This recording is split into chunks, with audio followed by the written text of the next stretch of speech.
Hello, hello. Good morning, friends and family. How is everybody doing this morning? I hope you all are having an amazing Sunday. Yes, it is the beginning of another very productive week. And it is my prayer this morning that this is going to be your best week yet in the year 2025. All right. So again, it is your friend. I am here again with a quick word from the Lord. It is Dr. Anita right here again this Sunday morning. Beautiful Sunday morning today in Atlanta. It is kind of cloudy, but we are praising God for a beautiful weather.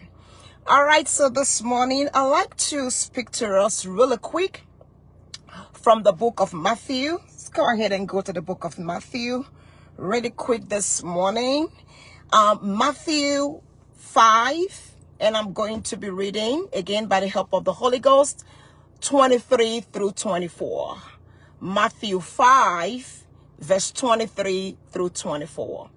Jesus Christ speaking said, "Therefore, if thou bring thy gift to the altar, and there rememberest that thy brother had aught against thee." So that means if you remember that your brother, has offended you, there is somebody who is angry with you, Jesus Christ said, "Leave there thy gift before the altar." He says, "And go thy way. First, be reconciled with a brother, and then come and offer thy gift." This is so profound. And I like us to pay attention to something very, very important in this verse.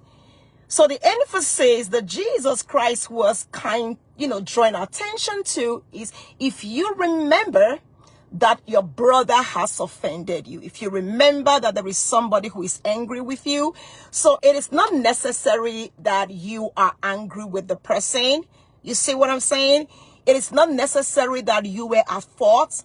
So Jesus Christ said, if you are bringing your offering, if you are bringing your worship, if you are bringing your service, right? And you remember that there is somebody who hasn't forgiven you, there is somebody who is angry with you, there is somebody who is, upset with you. Jesus Christ said, stop. Leave your gift at the altar and go reconcile first. Now, remember, you do not have to be angry with the person. That is so profound. You do not have to be angry. But if you remember that somebody is angry with you and you are dancing to the altar with your offerings, right? Or you are lifting up your hands in worship, in praise, Jesus Christ said, stop. Stop whatever you are doing. Go be reconciled with that brother first. And let's go ahead and take a look at, the meaning of the word reconcile. As we know, right? The New Testament is written in Greek. So let's go ahead and take a look at the Greek meaning of reconcile. And let's see what Jesus was talking about. So the Greek word as used in this verse, the Greek word for reconciled is dilasomia. Dilasomia. Dilasomia comes from the root words die. So dilasomia comes from two root words. The first one is die, which means thorough, and lasso, which means to change or to exchange. So what it means is, it means to change thoroughly, to reconcile, or to restore a relationship by mutual agreement. By mutual agreement. So, watch this. It is possible that you have forgiven that person. It is so possible that you have no anger, you have nothing in your heart, you are not upset with that individual. But the point is that person still upset with you? Is there something in the heart of that person that is still against you?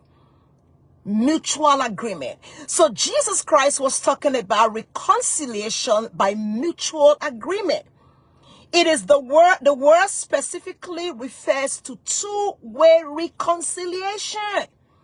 Two-way reconciliation, where both parties take steps to restore peace. We have to be deliberate with that. We have to be deliberate.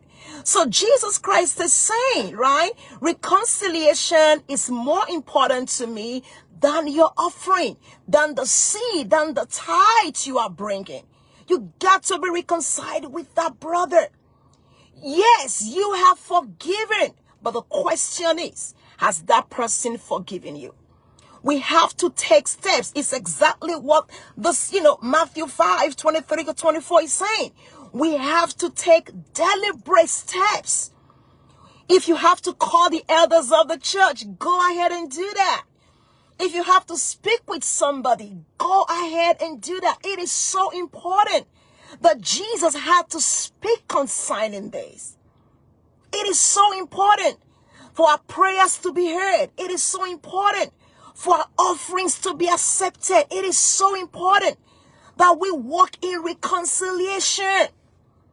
So this morning, friends, I'd like you to do a self-reflection. When I read this place again yesterday, I was just like, God, I was just praying and was like, God, give me the grace to do this. Give me the grace. I want to know those people who are still offended by me, who are still offended with me. I need to reach out to them. We have to be conscious. These are so important. Jesus needs you and I to walk in reconciliation. So again, friends, before you take your offerings to church today, before you lift up your hands in worship, before you lift up your hands in praise, you have to think thoroughly. You have to think about that. And whilst you are doing all of those, when the Holy Spirit brings those people into your mind, the Bible says, stop. Whatever you are doing, stop. Ushers, do not pick up those seeds and drop in the offering basket. Don't do that. Don't do that. Don't stop them from doing what the Lord wants them to do. You got to stop whatever you are doing. Go find those people. Make a call if you have to make a call. Send a text if you have to send a text. Send an email if you have to send an email. Mutual agreement. The both of you have to be reconciled. And Jesus Christ said, it is only after that has been fulfilled that we are qualified to come back and give our offerings and give our worship. It is my prayer that this week, God is going to help us walk in reconciliation. It is my prayer that God is going to touch our hearts, and God is going to touch the hearts of anyone who is offended by us or with us.